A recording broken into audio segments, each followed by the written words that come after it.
मङ्गलं भगवान् विष्णुर्मङ्गलं गरुडध्वज मङ्गलं पुण्डरीकाक्ष मङ्गलायतनो हरि वसुदेवसुतं देवं कंसचाणूरमर्दनं देवकी परमानन्दं कृष्णं वन्दे जगद्गुरुं। जय नारायण की नमस्कार। आप देखना स्तुदेव, मैं हूं डीडी शास्त्री। चातुर्मास 4 महीने की चिर निद्रा के बाद, योग निद्रा के बाद उत्तिष्ठ गोविंद उत्तिष्ठ अर्थात देव उठावनी एकादशी क्यों है इतनी महत्वपूर्ण?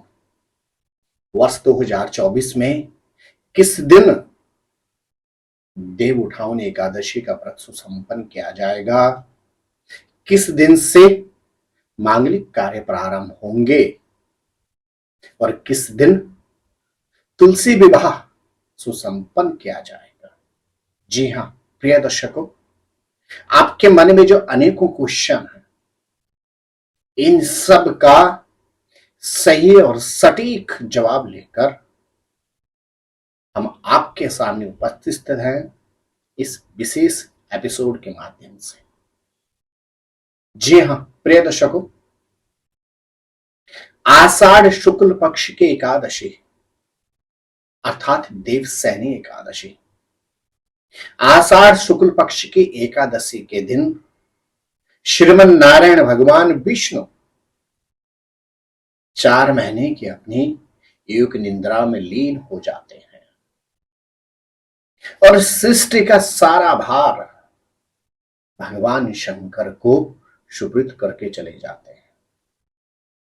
और ठीक 4 महीने के बाद कार्तिक शुक्ल पक्ष की एकादशी, जिसको देवोत्थान एकादशी, हरि प्रबोधनी एकादशी के नाम से भी जाना जाता है, इस दिन श्रीमन नारायण अपनी चिर निद्रा से पुनः जागृत होकर सृष्टि का भार अपने कंधों पर लेने के लिए पुनः अपने कर्म क्षेत्र पर अपने सिंहासन पर विराजित होकर भक्तों को आशीर्वाद देने के लिए पुनः तत्पर हो जाते हैं। जी हां प्रिय दर्शकों, वर्ष 2024 में देव उठावनी एकादशी का पर्व सुसंपन्न किया जाएगा मंगलवार 12 नवंबर। पंचांग की यदि हम बात करते हैं, इस वर्ष 10वीं तिथि का प्रारंभ होगा सोमवार 11 नवंबर को सायंकालीन समय 6:47 से, और एकादशी तिथि का समापन होगा मंगलवार 12 नवंबर को सायंकालीन समय 4:05 में। उदयात तिथि के अनुसार वर्ष 2024 में देव उठावनी एकादशी का पर्व सुसंपन्न किया जाएगा मंगलवार 12 नवंबर को। इस दिन सूर्य और चंद्रमा का नवपंचम राजयोग तो बने ही बन रहा है, साथ में हर्ष नामक शुभ योग का शुभ संयोग भी है। इस वर्ष देव उठावनी एकादशी के दिन नवपंचम राजयोग, सूर्य और चंद्रमा का नवपंचम राजयोग के कारण तुलसी विवाह पर भी शालिग्राम जी और भगवती तुलसी के विवाह से आपके घर परिवार में सुख और समृद्धि की बरसात होगी। जी हां प्रिय दर्शकों, आषाढ़ शुक्ल पक्ष की एकादशी के दिन भगवान विष्णु 4 महीने के लिए अपनी योग निद्रा में लीन हो जाते हैं और भगवान भोलेनाथ, भगवान शंकर को सृष्टि का भार समर्पित कर जाते हैं श्रीमन नारायण। और ठीक 4 महीने के बाद देव उठावनी एकादशी के दिन भगवान विष्णु पुनः उठकर सृष्टि का भार स्वयं के कंधों पर ले लेते हैं। इस दिन आप प्रातःकालीन समय में जल में गंगा जल थोड़ा सा केसर या हल्दी मिलाकर स्नान करें और तदुपरांत अपने मंदिर में गंगा जल से थोड़ा सा छिड़काव करते हुए उत्तिष्ठ उत्तिष्ठ गोविंदा उत्तिष्ठ गणध्वजा इस मंत्र का उच्चारण करते हुए जल को आप छिड़कें। प्रिय दर्शकों, यह एक ऐसी एकादशी होती है जिस दिन व्रत और उपासना करने से व्यक्ति का अपने मन के ऊपर कंट्रोल तो होता ही होता है, 5 ज्ञानेंद्रियों और 5 कर्मेंद्रियों पर भी व्यक्ति पूर्ण रूपेण नियंत्रण कर पाता है। वर्ष पर्यंत जो 24 एकादशियां आती हैं और जिस वर्ष अधिक मास आता है उसमें 2 एकादशियां अधिक हो जाती हैं। जिस वर्ष अधिक मास होता है उस वर्ष होती हैं 26 एकादशियां और उन एकादशियों में जो सर्वश्रेष्ठ एकादशियां हैं उनमें से देवोत्थान एकादशी भी एक है। इस दिन शालिग्राम जी का भगवती तुलसी के साथ विवाह भी सुसंपन्न किया जाता है।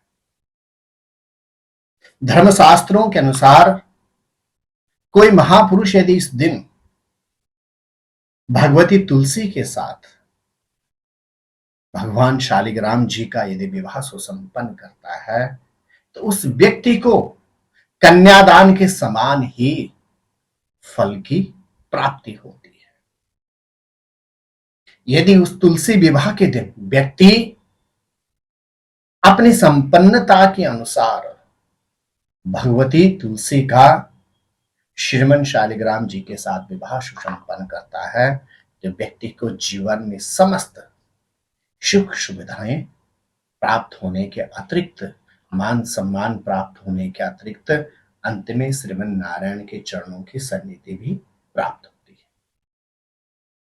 प्रिय दर्शकों, आषाढ़ शुक्ल पक्ष की एकादशी देवसैनी एकादशी से ही मांगलिक कार्य अवरोधित हो जाते हैं और यह मांगलिक कार्य पुनः प्रारंभ होते हैं देवोत्थान एकादशी हरि प्रबोधिनी एकादशी से अर्थात वर्ष 2024 में मंगलवार 12 नवंबर से। धर्मशास्त्रों के अनुसार तुलसी विवाह के दिन भी यदि कोई जातक जिसको वर्ष पर्यंत विवाह का कोई शुभ अवसर प्राप्त ना हो रहा हो उस दिन भी विवाह आदि मांगलिक कार्य सुसंपन्न कर सकते हैं। प्रिय दर्शकों, वर्ष 2024 में हरि प्रबोधिनी एकादशी व्रत का प्रारंभ होगा सोमवार रात्रि भोजन के पश्चात। आप सोमवार 10 नवंबर को रात्रिकालीन अवधि गरिष्ठ भोजन न करें, उड़द की दाल का सेवन न करें, चने की दाल का सेवन न करें। इस दिन आप सात्विक भोजन करें और मंगलवार 12 नवंबर को प्रातःकालीन समय से ही अपने मन को स्वच्छ और निर्मल रखें, भगवान विष्णु का पूजन करें। इस दिन आप ब्रह्मचर्य का पालन करें, रात्रिकालीन अवधि में भगवान का जागरण करें। इस दिन अपने सामर्थ्य के अनुसार आप श्रीमन नारायण का पूजन करें और पूजन में भगवान विष्णु को विशेष रूप से कमल का पुष्प और साथ में तुलसी दल अवश्य ही समर्पित करें। अगले दिन बुधवार 13 नवंबर को हरि प्रबोधिनी एकादशी व्रत का पारायण होगा और पारायण का सर्वोत्तम जो समय है वह है 13 नवंबर को प्रातः 6:51 से लेकर 12 बजे तक। इस अवधि में आप व्रत का पारायण कर सकते हैं। एक नजर डालते हैं इस दिन क्या विशेष उपाय करें जिससे आपके घर परिवार में सुख समृद्धि प्रसिद्धि और उन्नति बनी रहे। यदि लाख प्रयास के बावजूद आप शारीरिक रोग से निवृत्त नहीं हो पा रहे हैं, यह आपका कोई पारिवारिक सदस्य विगत लंबे समय से शारीरिक क्षेत्र में परेशान है, रोग व्याधि से परेशान है, तो आप मंगलवार 12 नवंबर के दिन विशेष रूप से पंचामृत में जितनी पंचामृत की मात्रा हो उतनी ही मात्रा में उसमें पुनः घी को मिलाकर यदि श्रीमन नारायण का रुद्राष्टाध्याय के द्वितीय अध्याय से यदि अभिषेक करते हैं, भगवान नारायण का यदि आप स्नान कराते हैं, तो निश्चित रोगी को यथाशीघ्र रोगों से निवृत्ति प्राप्त होगी। लाख प्रयास के बावजूद यदि आपके आर्थिक क्षेत्र में उन्नति नहीं हो पा रही है, आपको कर्जों से निवृत्ति नहीं प्राप्त हो पा रही है, तो आप देव उठावनी एकादशी के दिन गन्ने के रस में केशर मिलाकर श्रीमन नारायण का अभिषेक करें। तदुपरांत उनको एकादश अर्थात 11 तुलसी के पत्र समर्पित करें। निश्चित मान के चलेगा आर्थिक क्षेत्र में आपको अद्भुत सफलता प्राप्त होगी और यथाशीघ्र आप ऋण से मुक्त हो जाएंगे।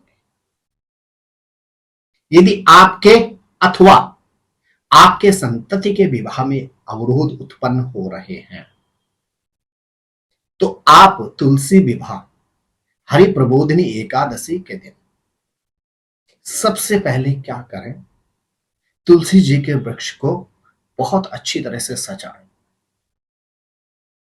उनको लाल चुनरी पहनाएं, तुलसी के वृक्ष पर गंधाक्षत करें और तदुपरांत उसी गमले में शालिग्राम की शिला रखकर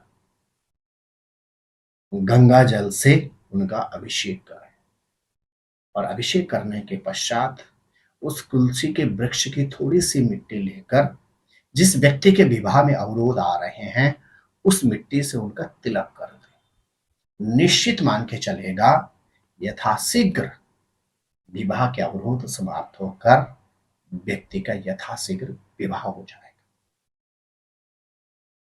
लाख प्रयास के बावजूद यदि आपके घर में शांति नहीं बन पा रही है, पारिवारिक सदस्यों में परस्पर वैचारिक मतभेद होते हैं, तो हरि प्रबोधिनी एकादशी के दिन आप क्या करें, सायंकालीन समय तुलसा जी के समीप जाकर 11 घी के दीपक प्रज्वलित करें और उसकी मिट्टी लाकर अपने किचन में स्थापित कर दें। थोड़ी सी मिट्टी किचन में कहीं भी रख दीजिए, शुद्ध स्थान पर, जहां पर वो मिट्टी बहुत दिन तक रह सके, और कुछ मिट्टी वहीं से उठाकर अपने मंदिर में किसी स्वच्छ स्थान पर उस मिट्टी को रख दें। निश्चित मान के चलेगा पारिवारिक सदस्यों में परस्पर प्रेम और स्नेह बनना प्रारंभ हो जाएगा। तो प्रिय दर्शकों, देव उठावनी एकादशी, जिसको हरि प्रबोधिनी एकादशी के नाम से भी जाना जाता है, इसी एकादशी के दिन तुलसी विवाह भी सुसंपन्न किया जाता है। इसी एकादशी से मांगलिक कार्य भी प्रारंभ होते हैं। वर्ष 2024 में मंगलवार 12 नवंबर को देव उठावनी एकादशी का पर्व सुसंपन्न किया जाएगा। आप सभी दर्शकों को देव उठावनी एकादशी, हरि प्रबोधिनी एकादशी, तुलसी विवाह की अनंत मंगल शुभकामना। जय नारायण की नमस्कार। ज्योतिर्विद डीडी शास्त्री जी से ज्योतिष, अंक ज्योतिष, हस्तरेखा, वैदिक पद्धति से यज्ञ अनुष्ठान, राशि रत्न, रुद्राक्ष कवच तथा वास्तु निरीक्षण हेतु संपर्क करें। संपर्क हेतु हमारे फ़ोन नंबर हैं 9810627053, 9818827053। हमारी वेबसाइट है www.vedicjyotish.com। परामर्श शुल्क प्रदान कर संपर्क हेतु समय सुबह 10 बजे से शाम 6 बजे तक।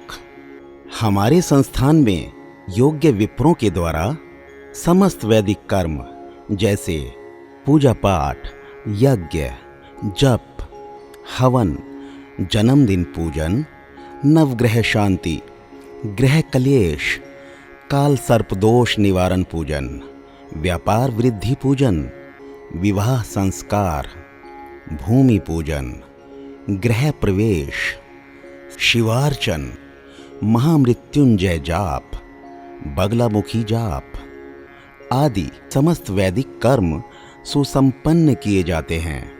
संपर्क हेतु हमारे फोन नंबर हैं 9810627053, 9818827053। परामर्श शुल्क प्रदान कर संपर्क हेतु समय सुबह 10 बजे से शाम 6 बजे तक। हमारी आने वाली वीडियो को सबसे पहले देखने के लिए अष्टोदेव यूट्यूब चैनल को अभी सब्सक्राइब करें। आगे शेयर अवश्य करें ताकि और लोगों को भी वीडियो का लाभ मिल सके। धन्यवाद।